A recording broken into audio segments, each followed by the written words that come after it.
It's great to have all of you here today. I'm very excited. I've never been here before.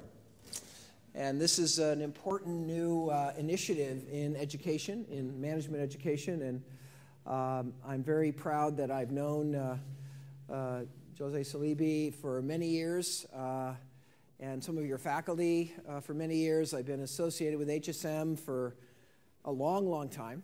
Too long, I guess. But it just seems like yesterday.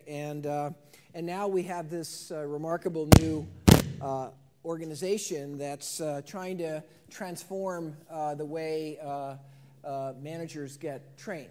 And you all are, I think, hopefully part of something that will be a model, not just here in Brazil, but more broadly around the world. Fine. Professor Porter, a mudança passou a ser maior. I'm asking Portuguese? Okay. Okay. A mudança passou a ser maior e o desafio que o senhor colocou na sua palestra também é muito grande. Eu me lembro que em 1991, o senhor escreveu um artigo para o Strategic Management Journal sobre os problemas da estratégia, que o problema transversal de quem é melhor, por que é melhor, estava respondido pela sua contribuição. E que o problema longitudinal de como construir uma melhor estratégia, como construir uma melhor empresa, ainda não estava respondido. Então, eu gostaria que o senhor pudesse, por favor, falar do que evoluiu de lá para cá e se nós continuamos com esse desafio, com esse problema. Well, you know, it's been a long time since I wrote that article. I think I think we're pretty good in the strategy field at sort of thinking about the time series problem, or the cross-sectional problem, not the time series problem. In any given moment in time, we can understand, you know, why a certain industry is more profitable than another by looking at the five forces, for example. Or we can analyze why one company is more profitable than another by kind of looking at competitive advantage in the value chain and the positioning and so forth. The question that I think remains a big question is the dynamic problem, the time series problem. So how did this end up the way it did? You know, how do industries evolve? How do companies discover a unique position? And I think I think we're starting to get some more insight into this longitudinal or time series problem. And I think that what we come to understand is that there's certain opportunities that are emerging all the time. There's new needs, there's new customers, there's new technological possibilities, and the companies that end up doing well are the companies that perceive how to take advantage of those, and earlier than others. And then the question is, well, why do some companies perceive the opportunity better than others? And sometimes it's just luck.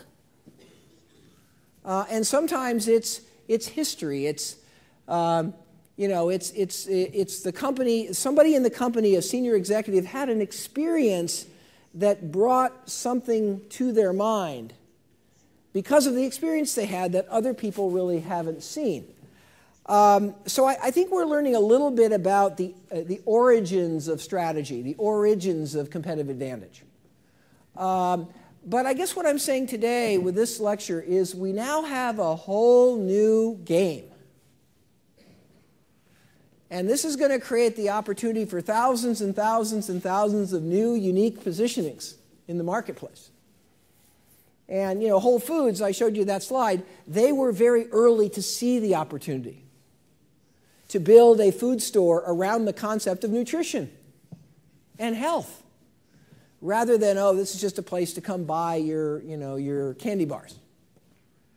They saw this opportunity early. They were widely criticized for being sort of, I'll use an American slang, flaky, sort of wacky.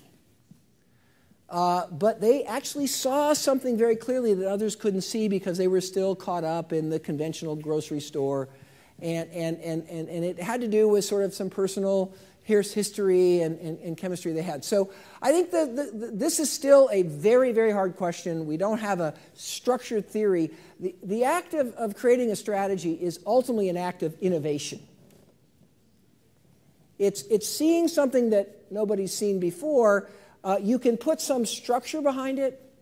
What we know is that most innovation grows out of perceiving opportunities that didn't exist before that all of a sudden are available today. But how you actually do that is still sort of mysterious. And I don't think the strategy field itself has got the answer. Maybe, there's a lot of new work on innovation. There's a lot of new work on design thinking. That work may be able to give us more structure, but I think it's, Professor, it's still, it's still a puzzle. But I do think this area that we're talking about today is one of those moments where there's going to be lots of new strategies. Lots of new strategies.